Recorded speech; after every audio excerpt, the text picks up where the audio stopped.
विश्व का कोई भी सुंदर भोग इतनी ताकत नहीं रखता कि मन से भी भोगने की इच्छा आ जाए।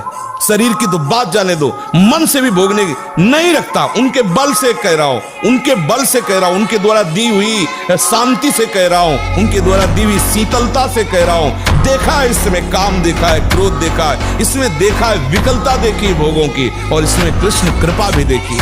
उपासक को जिसे ब्रह्मचर्य रहना है, 2 समय भोजन हल्का या 1 बार भरपेट 24 घंटे में पर्याप्त ब्रह्मचारी की। 2 बार तो हल्का, केवल 2 ही समय भोजन करे।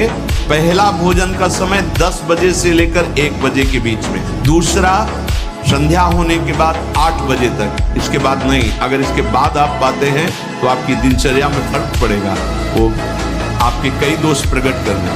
देखो, जीवन को यदि आप मंगलमय प्रकाशशील बनाना चाहते हैं तो महापुरुषों के वचन मानने पड़ेंगे। सात्विक आहार आपने पाया पर विचार आपका सात्विक नहीं है, अधार्मिक विचार है, दुष्ट भाव है, तो सात्विक व्यर्थ हो जाएगा। भोजन वो उसी को सपोर्ट करेगा। भोजन के समय बिल्कुल सावधान रहो, वो आपकी नस नाड़ियों में फैलकर वैसा ही प्रभाव फैलाएगा जैसा आप चिंतन कर रहे हैं। जो 8-10 बजे तक सोता है वो कोई भी हो ब्रह्मचारी रह ही नहीं सकता। आप देखिएगा 3 बजे से लेकर के सूर्योदय के तक अगर आप सोते, आपका स्वप्न दोष बढ़ेगा, आपका संयम बिगड़ेगा।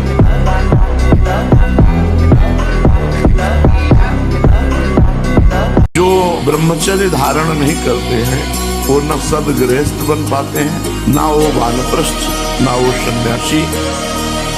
और लौकिक पढ़ाई या लौकिक उन्नति, इसके लिए भी ब्रह्मचर्य की अत्यंत आवश्यकता है। ये भोग बुद्धि जब तक हमारे हृदय में बनी रहेगी तब तक लौकिक पारलौकिक उन्नति नहीं होगी। और मांस, ये जो लोग कहते हैं कि मांस ताकतवर होता है, तुम्हारी चर्बी बढ़ा देगा, ताकत नहीं। ताकत कहते हैं संकल्प शक्ति को।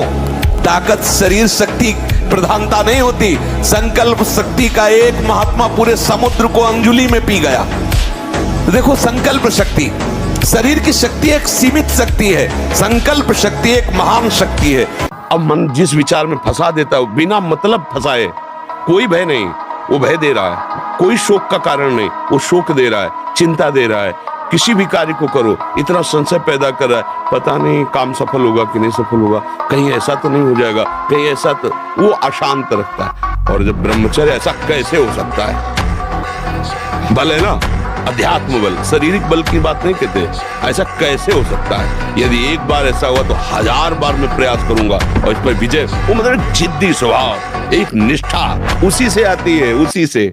कई बार दिन में करके अपने को नष्ट कर देते हैं।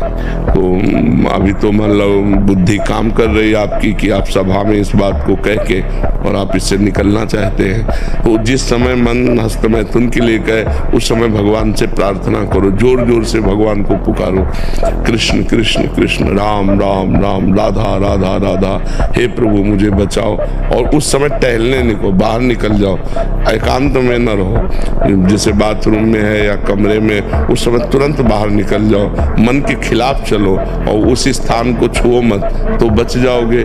नहीं तो कसम वसम खाने से नहीं रुकता है। मोबाइल रूपी दुश्मन से बचिए, कुसंग से, जो गर्लफ्रेंड बॉयफ्रेंड वाला जहर है, इससे बचिए।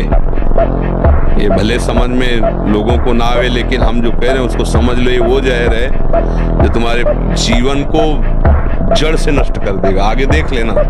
संतों की बात समझ में नहीं आती है क्योंकि उनको लगता है कि क्या जाने बाबा जी है, लेकिन जैसे आंख वाले को दूर का रास्ता दिखाई देता, पता आगे कुआं या गिरेगा जाके। तुम्हें लग रहा है बहुत सुंदर मार्ग है, हमें दिखाई दे रहा है कुआं गिरोगे जाके।